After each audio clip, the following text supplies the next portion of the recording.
Ever had enoki mushrooms? You get these kind of clusters of kind of skinny white mushrooms. These are equally as good to eat as the enoki. They're also really powerful medicinally.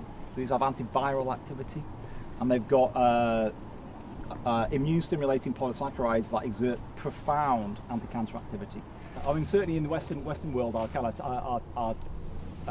acceptability for certain textures is a little bit limited.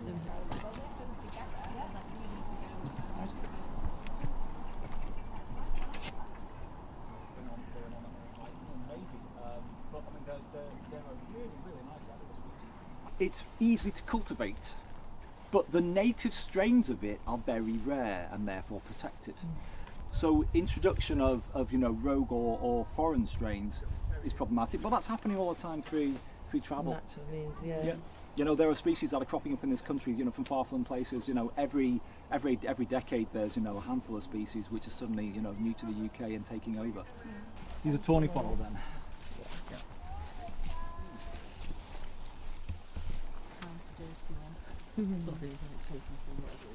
Oh, look at that. It's invasive over there, rather than native.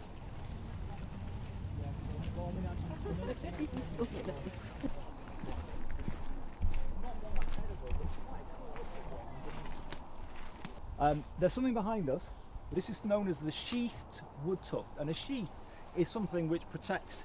It's basically like a little membrane that protects the gills. If you chew this in its raw state, it's got quite a crunch to it. These are, if they're cooked up in the right way, these are really delicious. Nice and soup. Yeah, nice and soup, nice and stir fries with lots of kind of good flavours. Teeny tiny little zone there. That's a proper example or fresh example. Cooking them with other mushrooms rather than on their own, really, because they're so flavourful. They're in my top 10 of all edible species. Good layers on there. Yeah.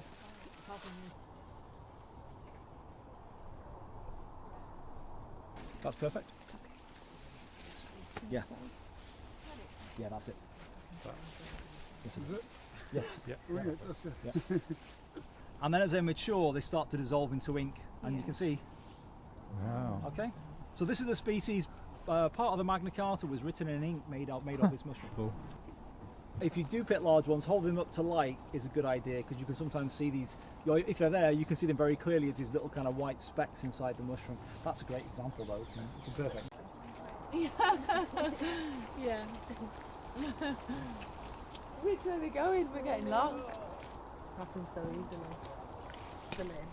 Again, look at this. It's the tiniest little bit of I think it's a bramble thing. You can call this stump puffball. And the spores, the idea is as they mature and the spore mass inside turns dusty, a little crack appears in the top, and then raindrops or wildlife, raindrops land on it or wildlife walks over it and the spores are released. Or I come into the woods and hit them. So we will have a little nibble to make sure it's not. You're collecting that for medicinal uses? Are you collecting it? Yes. Yeah. Okay, that's great. Okay. Hold that piece for there. Look at that. I mean, that is just a beautiful piece of it. Slice it into small pieces, dry it out. You can use it as a fire lighter. Oh yeah. Dried out, it's used for sharpening knives as well. One of the old names for it is razor strop mushroom, so it's used as a strop for sharpening razors. It makes artist grade paper as well. It's the best bracket fungus for producing paper. And a big old specimen like that would get some really good. You get, I don't know, 10 sheets of fine paper out of a single piece like that. You know. Has a unique smell as well. It smells Oh wow. like if you dry it out, so I've got to dehydrate. If you put it in dehydrate, it smells like going to be the most nicest tasting thing ever. It tastes really bitter, yeah. Find the best way with them. I slice them up when you've got a nice fresh tender piece like that. Simmer it for about 40 minutes, that's all you need. I chuck in a branch of rosemary and a few drops of edible orange oil and simmer it up with that, and then put that in a screw top jar in the fridge, and then the next morning use it like a cordial and top it up with boiling water with like half a spoon of honey.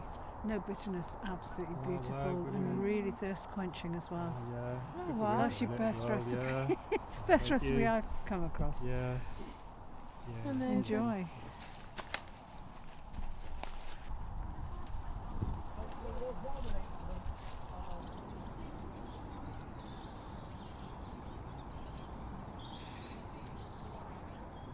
I did not think we'd gotten that many, like at all.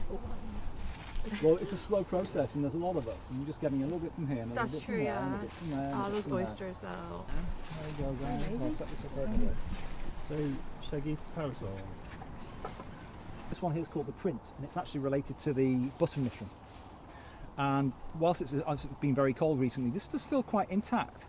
And the smell's not very strong at the moment, but if I scratch the flesh, you might see it starts to stain yellow, and it develops a smell of marzipan. Yeah, yeah, I'll get to it. Oh yeah, wow. Yeah.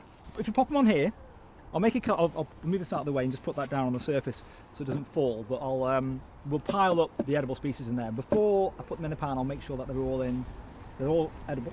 They're the ones that end up looking like those big kind of blackened mushrooms that people often mistake for horn of plenty. Yeah.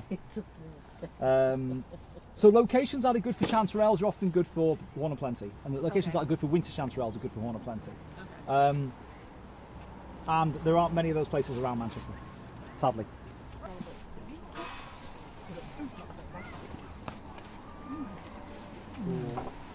Great. That's looking good. Okay. It's amazing. Oh, you guys want some? I put my bread in.